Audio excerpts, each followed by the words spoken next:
Do you ever get tongue-tied? Do you ever feel like you get stuck in the saddle and your horse just doesn't listen to your aids? Have you ever thought about what you're doing with your tongue? Well, I'm here to tell you it's probably more important than you've ever realized. One of the questions I like to ask my riders is where they rest the tip of their tongue when they're riding. And they always look at me with the funniest face like, what are you talking about? How could you know that it's not where it's supposed to be? Well, the tongue has a lot of connections to the rest of the body, so it can really make a difference as to how your horse responds to your aids. So let's just start by taking a look at a little bit of anatomy. I'll start here. This is the horse's head, obviously, and it's oriented upright. But we're going to flip it over, like I'm basically going to take this end here. And here we're going to go this way and we're going to flip it upside down. And so here we are looking at the underside of the horse's head, the jaw and the hyoid bone and the vertebrae. So we'll just slide up here so you can see some of the things I'm talking about. So here's your hyoid bone. It's kind of shaped like a wishbone.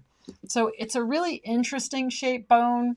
And it's, like I said, it's a wishbone shape. But the thing that's so important about it is that the tongue muscles are going to attach to the end of that hyoid bone.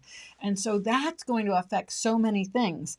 And I want you to just notice how intimately involved it is with first cervical, second cervical vertebrae, jaw, because the hyoid has muscles that attach to all these different parts. So the hyoid bone has about 20 muscles attached to it that connect to the skull, the jaw, the vertebrae, the first couple of vertebrae, your sternum, and inside your shoulder blade. And guess what? We actually have that same arrangement. So let's just go back and take another look at this. So here again is the horse. If we're talking about the horse, you've got the skull, right, and the jaw. And then if we take that away so that you can see internally, you're going to see that we have the hyoid apparatus, and it's in blue here, and it's very, very fine bone. So often on skeletons, you don't see it because it dissolved.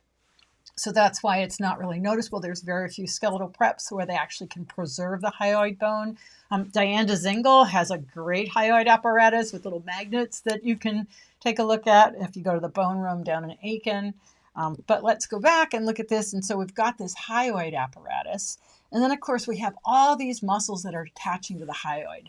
So that's what you have to realize is that this little special organization is so important to, the happiness of your horse in his mouth, if you will, because there's those connections directly to the sternum and to the shoulder. So a lot of times people think they have a tongue problem when they may have a back problem. But we're going to be talking about how your tongue can affect your horse. So let's take a look at what that's like for the person.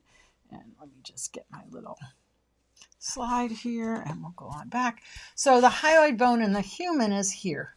Okay. And this is your tongue muscles right there. And so if we kind of slide over and look at this one, I've got, there we go. You can see I've got the hyoid and the tongue and the jaw outlined here so that you can get an idea that your hyoid apparatus and tongue muscles are basically the same as your horse's, just different size. You can see that the hyoid's a lot smaller bone. Obviously, the tongue is a lot shorter than your horse's. But we both have this apparatus. It's very similar for horses and humans. It's just difference in proportion. But in function, it's going to have a really important function that's similar. So now if we go back over and we're just going to look at the skull here for a second, I just want you to think about your head from the front, if we took all the muscles off, and then we're going to look at it from the side, and you can see here's the tongue muscle and here's the hyoid. And you can see that it's way up in your throat up in here, just like a horse, it's way up inside the jawbone. And so this is really important. Now, if I just add some of the muscles, you can see that there's muscles that are attaching to the hyoid bone and they're coming down, and there's muscles that are going to go all the way to the inside of your shoulder blade and your sternum. So that means that you have a direct connection from your tongue to your shoulders. And this is why understanding where your tongue is placed is so important, because of this connection that we have right here. So the next time you're riding, think about where you're resting your tongue. Notice if you're pushing it up against the roof of your mouth or pushing against your front teeth, your upper front teeth.